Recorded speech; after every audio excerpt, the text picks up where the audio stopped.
Vikas, good morning to you. The month so far in January has not been bad because we've managed to scale highs of about 11,000 plus, but not managing to sustain it. What do you think is keeping the Indian markets hostage in terms of the kind of pricing activity that we would anticipate?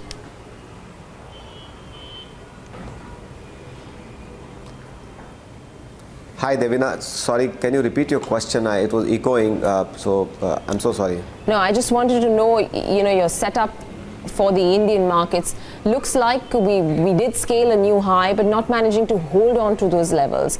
Global markets still picking up, but we're not managing to circum the overall market weakness, structural weakness even in the broader market space. Yes, Devina, I think, right now if you study the markets are at a frontline level holding on, but the internals of the markets are quite weak.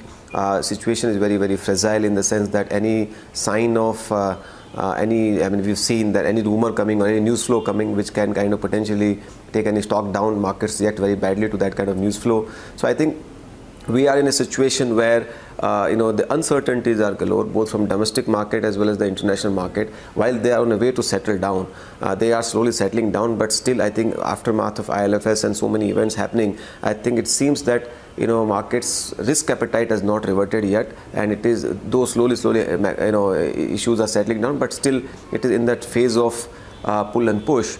So even same way I think globally markets are, I think you keep hearing things while it has comforted that Fed will not increase rates and balance sheet winding up will be considered again, the global recessionary noise are being made again. So I think we are in that phase of pull and push. My belief is that as far as India is concerned, macros are slowly and steadily on mend and in right direction. We have had huge amount of reforms carried out in last 3-4 years. All those impacts have been kind of more or less behind. We have had some of the extra market excesses, which got earlier in form of NPA, some of the leverage organizations like ILFS, all those things are, I think, also seems to be getting behind. So most of the pain seems to be taken. I feel that on those we are probably in the last leg of some of those painful points, and also we are staring at a major event in terms of elections. So once I think all those things are behind, I do see that market will kind of even as far as the internals and the breadth and the smaller cap kind of mid cap kind of stocks are concerned, you are pretty much getting over with it next 2 to 3 months, and it will make a nice base for markets to then sort of build its growth trajectory, its over next 3-4 years. And that's the kind of at least sense I get from the markets, because I think interest rates are definitely domestically coming down. Inflation is under control. Most of the base is made. So I think volume growth will start happening, in my opinion, over next couple of. But it will take probably a few more quarters to pick up in a meaningful manner. Right. With an earnings growth of 15% and a price to earnings multiple of 18-19 times, what do you think gives first? Do you feel price to earnings multiples will come off, which means that you will see a correction meaningfully in the market, which brings it down to its mean earnings? Or do you see a significant buoyancy in earnings which justifies those valuations at a faster clip than what you will see the markets correct? See, I think, always, Devina, keep in mind that growth multiples are based on not the current growth, but the potential for growth. And I think India definitely has, good promise or, grow faster than what we've been growing. Unfortunately, for one or the other reason, we have had growth shocks, which has kind of pulled it down. But I do believe that having all those things put behind, we are now making case for a good, growth ahead of us. But even 15 to 18% kind of growth is not bad in earnings. If you ask me, given the global setup, given the kind of, sort of deflationary environment we have, it's not a bad growth either. The question is that sustainability for a long period of time, and that's what markets give premium for. And I do believe that this premium, whatever little premium we have, it has come off from the historic highs, but it also justifies that kind of I mean, the growth potential justifies that kind of premium. So I don't see in a major way de-rating of Indian markets. You will always see internals changing, like we saw mid caps getting massively de-rated in last 8-12 months, and some of the large caps are still holding on because that is where most of the liquidity is right now hiding. So I think that might change. Internals might change, but I think I don't see headlines, valuations coming off in a meaningful manner. Vikas, good morning. Neeraj here. If you were to put big money to work currently and an attractive mid-cap idea appears, would you be willing to put that money in? There is no question in my mind that this period will be one of the best period to invest, which, as I said, over next 3 to 6 months. And I think if you are convinced about the business model, if you are convinced about the management quality, I think I would say that it's a time to start nibbling in your. Right now, market participants are worried about potential fall again, due to some or other issue which you not in your control. So you should know that this is not the time to leverage. This is time to remain under leverage and be prepared for even, let's say, markets correct another 8-10%. That kind of is possible. Having said that, risk reward is definitely falling in the favor. There are lots of right now mid-cap ideas with good quality management, good future. Right now, which is the confidence of the market around that is very low and bleak given the liquidity situation. And that is the time when if you are well placed on liquidity, is best time to kind of invest into market. I continue to believe that this vintage, what we are seeing, would be one of the best vintage from investing perspective over next 3-4 years. The issue, Vikas, though, I'm not pointing this out as you, but the issue is that while everybody would say that this is the best time to invest in mid caps, almost invariably when we talk about pockets that one can buy into, mid cap sectors, even if not stocks, but mid cap sectors don't come in the realms of conversation. It's always centered around corporate facing banks or large cap autos like Eicher, etc., because they have corrected, or look at IT. Mid cap sectors don't come into conversation at all. So if you're talking that you want to buy into mid caps, are there pockets, not stocks, but pockets where you are finding favor currently? Neeraj, I think that's also characterized that nobody wants to talk about mid-cap at this point in time, and that also shows that how the opinions have completely switched towards the large-cap, liquid, and well-placed, safe stocks, and that's the characteristics of the markets. I mean, as you rightly said. But definitely, I think in mid-caps there are lots of pockets. I would say where you could find. I mean, unorganized to organized theme we've been talking about for years, for last 2-3 years, and that is underway. It's not changing. I mean, it's just that market got excited about it, a year and a half ago, a lot, and today, while that is also at play, it is right now not being considered because markets are worried about the short-term liquidity situation or fall or loss short-term movements.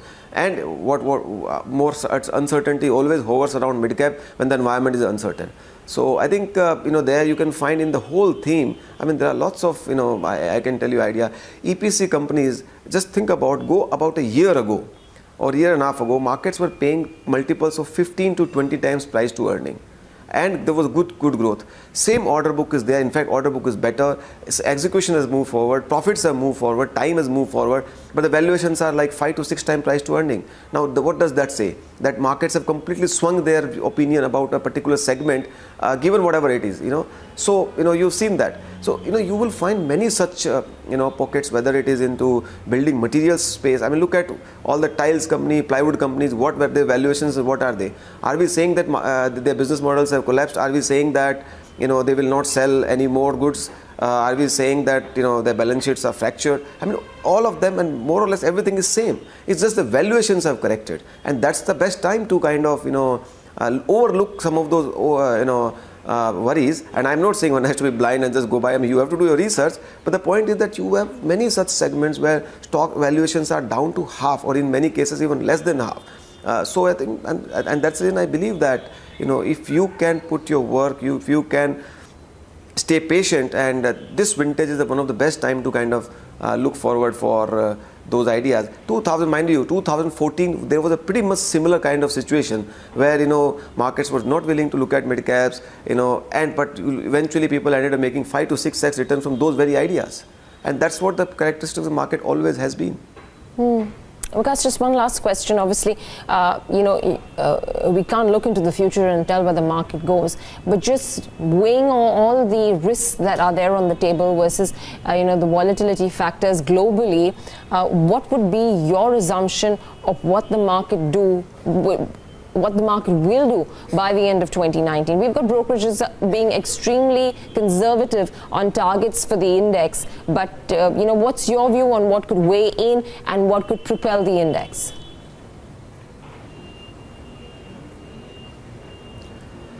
So I think, I feel, as I said, that this year is going to be again a slow and steady recovery year. It is not going to be, a one-way kind of market, because we have both good and bad, positive and negative, both globally as well as locally. But I think from a directional perspective, I think, it is looking reasonably, well placed, having seen most of the pain behind us. So I think we are probably in last leg of, pain which is around.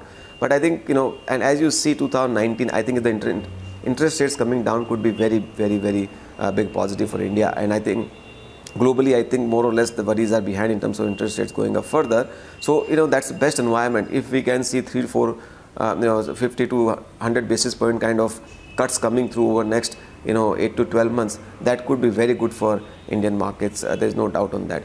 If we have a good stable government coming through, in next, 3 to 4 months, I think, market would put behind the worries and again, start having a good faith. But if there is a fractured government, then I think we'll have to reevaluate, how it pans out. But current working hypothesis is that we will have at least mildly stable to stable government in place. If that happens, I think market will again become confident about recovery on place. So I think and slowly demand is strong. Demand is not going away. I mean, we have grown 8-9% in terms of volume. I think you will start seeing probably that getting little better. So you will see corporate earnings getting better. NPAs are more or less behind. I don't think there's any more. So recovery, as the economic improves, recovery gets better, and some of the fractured banks can come back, and some of the corporate facing banks will start doing very well and grow profits. So I think credit supply in the economy can start improving from here over next 3 to 4 quarters. All those things will put together, in my opinion, create a nice tailwind for the markets. Okay, because one high frequency indicator of sorts is autos, right? They typically tend to show what the rural consumer is doing. Some of the numbers aren't great, and the guidance that is being provided by some of these companies isn't looking all that great either. So is this a temporary hiccup in an otherwise structural story? And even if that is the case, do you envisage that there could be some more pain before the story gets back on track? CVs, two-wheelers, four-wheelers, what have you?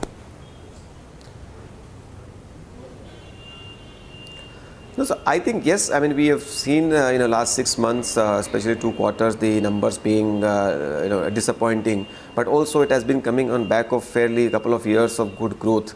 In last 3-4 years. So and especially when you have a shock to the financial system, this is very natural to happen. It is not something.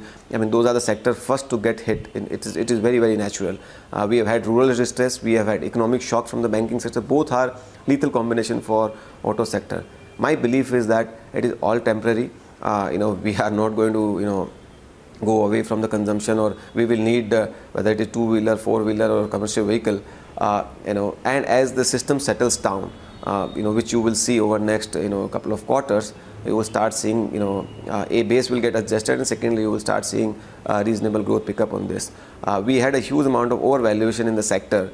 Some of the good companies were trading very highly, richly valued. I think we have seen that coming off. So those kind of corrections have definitely happened. When something is priced for perfection and the growth disappoints, you always see that happens. So I think to that extent, you might not get to the same kind of valuation again anytime in a hurry.